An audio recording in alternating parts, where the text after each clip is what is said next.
Kuriantis Druskininkų miesteliui, jame įsikūrė žydų bendruomenė. Apie jų kilmę galime spręsti iš kai kurių pavardžių – Ratnicki, Izraelski. 1878 metais iš 417 nuolatinių Druskininkų kurorto gyventojų 219 buvo žydai. 1913 metais iš 741 gyventojų 274 žydai. Dauguma bendruomenės vidutiniokų ar varguolių įsikūrė Žydų gatvėje. 1913 metais iš 37 Druskininkų prekybos ir gamybos įmonių turėjo pirmą atskirį tik 2 – priklausė žydams. Pagrindinėse Druskininkų senamiesčio gatvėse kunkuliavo prekyba, žydų parduotuvė eilė rikiavosi Vilniaus gatvėje. Pardavėjai lenkiškai kvietė užeiti į parduotuves, gyrė savo prekes, dėrėjosi. Senieji druskininkiečiai dar prisimena mažytės knygutes, kuriuose buvo surašomos skolon įmamos prekės. Druskininkų žydams priklausė apie 25% nekilnojamo turto kurorte. Kelios žydų šeimos turėjo alines, arbatinę, valgyklą, nemažai parduotuvių ir pramonės įmonių.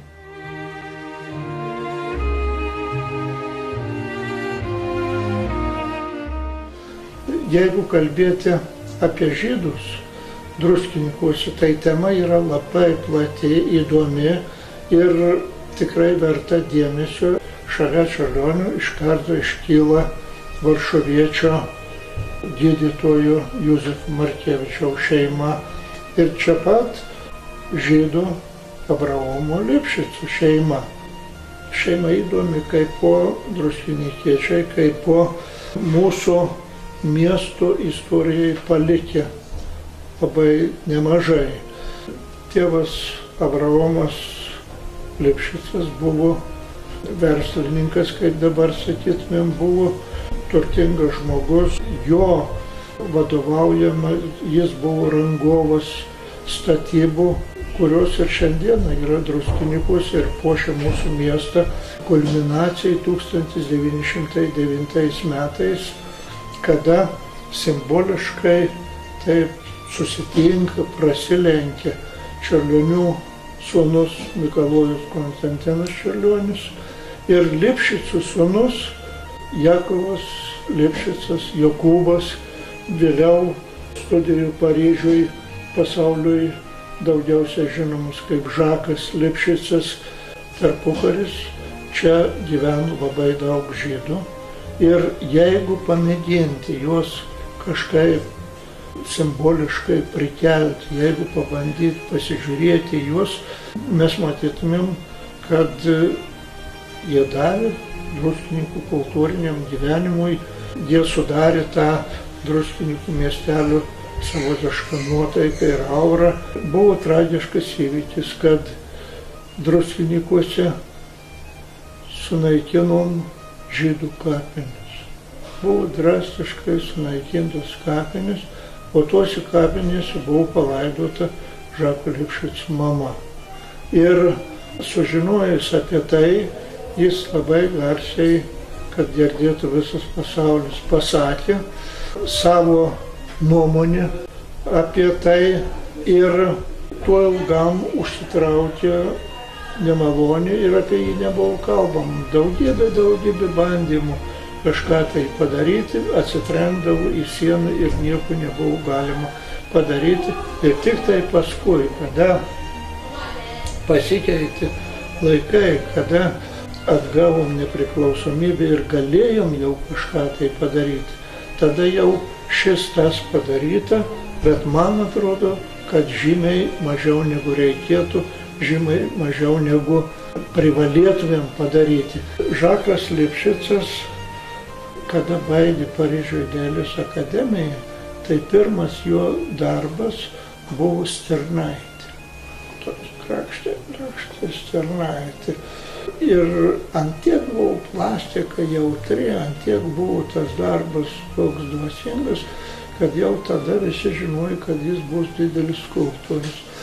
Ir Zundelovičius paėmė tą stirnaitę, tos stirnaitės tokį įvaizdį mintim ir sudėjo krūvą akmenų Bet jeigu prisimerki ir pažiūri, tai to akmenų krūvos kontūras yra tos tarnaitės kontūras. Ir ta akmenų krūva yra žydų kapinių paminklai, kuriuos sunaikinom su buldozeriu. Yra kažkokie tai akmenys ir ant tų akmenų yra tekstas iš Ekleziasto, iš Švento rašto, Seno testamento, kur yra toks ilga eilė, laikas gyventi, laikas mirti, laikas mylėti, laikas neapkęsti, laikas augti, laikas senti, laikas kurti, laikas griauti, taip toliau. Ant tų akmenų yra lietuviškai ir žydiškai tas parašyta. Yra labai fainas darbas.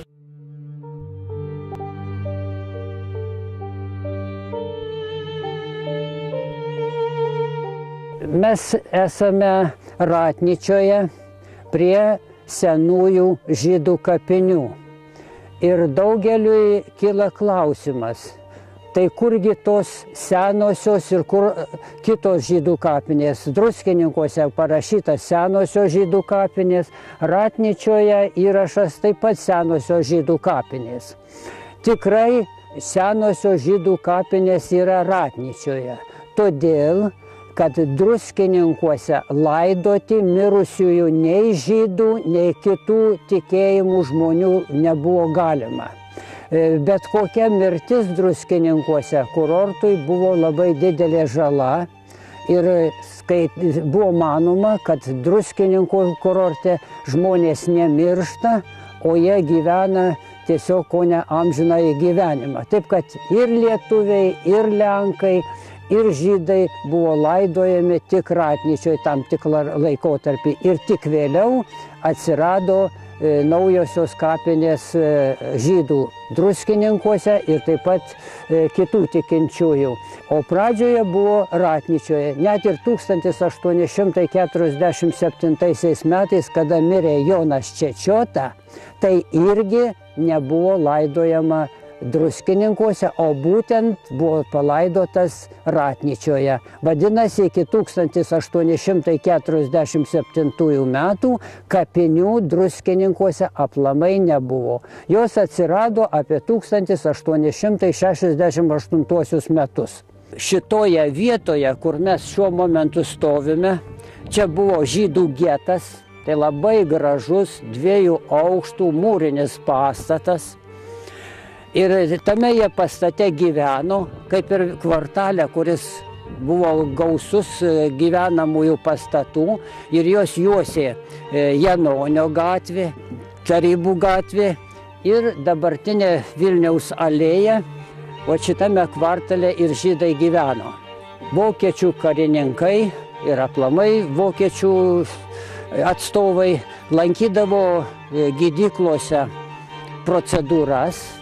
Ir jiems tas labai nepatiko, kad žydų getas yra šalia gydyklų ir kad trukdo jų judėjimui, kad žydai vienu žodžiu jiems nuotaiką drumščia ir visa kita. Tada iš šitos vietos būtent žydai 42 metų pavasarį buvo perkelti į žydų getą, kuris tęsė savo veiklą, kaip jau mes minėjome, būtent Antakalnio ir Žydų gatvėse. Ir čia ir buvo Antakalnio gatvė, kurioje buvo patalpinti žydai. Be abejo, pastatų buvo tada žymiai daugiau, mediniai, ir šitoj vietoj buvo pastatų daug, o Žydų gatvė ėjo už va šitų pastatų tarp Laukų gatvės ir dabartinės Antakalnio gatvės. Čia, būtent šitoje vietoje, buvo vadinamieji vartai arba žydų išėjimas iš geto į miestą. Be abejo, jie buvo kontroliuojami, nes buvusiame Žako Lifšico pastate, rūmuose, buvo SS tarnyba, kuri būtent ir kontroliavo žydų geto veiklą ir prižiūrėjo šitų žydų judėjimą iš geto ir taip pat į getą.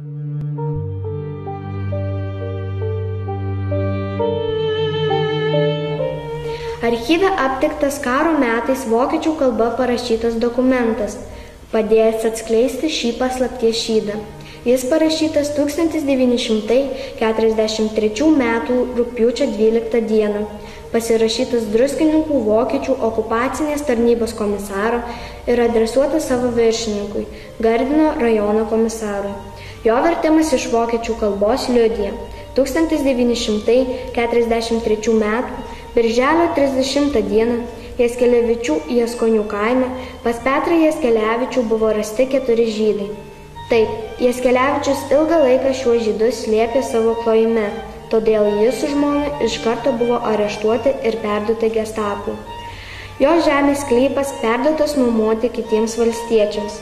Kadangi jo sodyba stovi visiškai tuščia, aš prašau jūsų leidimo ją sunaikinti, nes ji gali tapti banditų prieglauda. Ta diena išaušo, žvarbi ir lietinga. Gal todėl anksti pakilusi motina nekėlė iš pasalo savo vienintelis iš vaikų namuose buvusios mažametės dukters Bronės, o pati išginė į ganyklą gyvulius. Vaiko miegą nutraukė lauke pasigirdę šūviai. Pripulusi prie langai dar spėjo pamatyti tolyn nuo klojimo bėgantį žmogų, kuris krito pakristas kulkų. Jis ką nutilus dar matė, kai ginkluoti žmonės privertė jos tėvą nužudytų žmonių kūnų suvilkti į duobę ir jūs užkasti. Po to kareiviai abu tėvus įsivedė su savim, kartu įsivaidydami ir galvijus.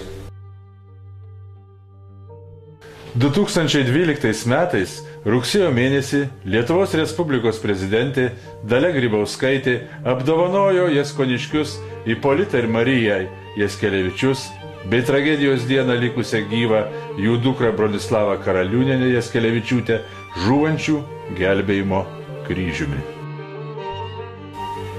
Dar ir dabar senųjų druskininkų gyvenančių žydų vaikai ir vaikaičiai atvykę į Druskininkus aplanko Druskininkų getų vietą ir uždega atminties žvakeles.